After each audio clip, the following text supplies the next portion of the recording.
നീ ഇതെവിടെ പോയിട്ട് വരുന്നത്? ഒന്നും പറയണ്ട, ഭയങ്കര കോമഡിയാ. വേണമെങ്കിൽ ഒരു നോക്ക് കണ്ടോളൂ, ചിരിക്കരുതേ. ഒരു റിപ്പോർട്ട് ഞാൻ താങ്കളുടെയും താങ്കളുടെ സർക്കാരിന്റെയും ശ്രദ്ധയിലേക്ക് വെക്കുകയാണ്. എങ്കിൽ ആ വിഷയം ചർച്ച ചെയ്യാം. ചർച്ച വേണ്ട, ചർച്ച വേണം. ഈ വാർത്ത സംപ്രേഷണം ചെയ്തപ്പോൾ ഉടനീളം താങ്കൾ ചിരിക്കുകയായിരുന്നു. എന്താണ് താങ്കൾക്ക് ഇതിൽ അത്രയും തമാശ തോന്നിയത്? അതൊന്നും എനിക്കറിയാൻ മേല. ഞാൻ എന്റെ സന്തോഷം നോക്കിയാ പോരെ. 62 ലക്ഷം വീട്ടിൽ 2500 പെൻഷൻ കൊടുക്കുമെന്ന് പ്രഖ്യാപിച്ച ഗവൺമെന്റ് ആയത്. കേട്ട് ഞാൻ മടുത്തു.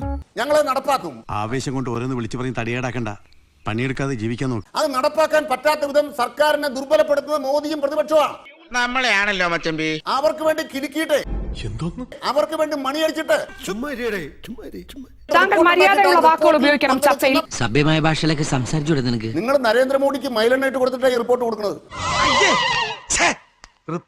ഞാൻ താങ്കളുടെ മര്യാദയോടെയാണ് ചോദ്യങ്ങൾ ചോദിക്കുന്നത്. എവനെയൊന്നും പറഞ്ഞിട്ട് കാര്യമില്ല.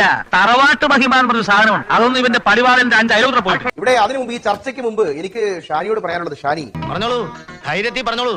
അദ്ദേഹം ആദ്യം പറഞ്ഞത് ഷാനി കോൺഗ്രസ്സുകാർക്ക് മണിയടിച്ചു കൊടുക്കുന്നതാണ്. ഒരു കയ്യബദ്ധം നാറ്റുകരുത്. രണ്ടാമത് അദ്ദേഹം ഒരു അൺപാർലമെന്ററി ആയിട്ട് പറഞ്ഞു മൈലെണ്ണ ഇട്ട് കൊടുക്കുന്നതാണ്. ഇനി ലക്ഷണം കണ്ട വാക്ക് നീ കടിച്ചു തൂങ്ങാതെ പ്ലീസ്. എന്തൊരു അശ്ലീലമാണ് അദ്ദേഹം പ്രയോഗിച്ചത്. ഇനി തോന്നിയാസം പറഞ്ഞു നടന്നാലുണ്ടല്ലോ നാട്ടിലടിച്ചാൻ സൂപ്പാക്കും. എന്ത് മര്യാദകളാണ്, എന്ത് വിവരക്കേടാണ്. മിണ്ടാതിരിക്കാം, കുറച്ച് കഴിയുമ്പോ പോവുമായിരിക്കും. ഇദ്ദേഹത്തെ പോലത്തെ മാർക്സിസ്റ്റ് മുരടന്മാര് ഇങ്ങനെ വന്നിരുന്ന് പറയുമ്പോ എങ്ങനെയാണ് ഒരു സഹോദരി നിങ്ങൾക്ക് കേട്ടോണ്ടിരിക്കാൻ കഴിയുക? പാച്ചേട്ടാ, അവമാനിക്കരുത്.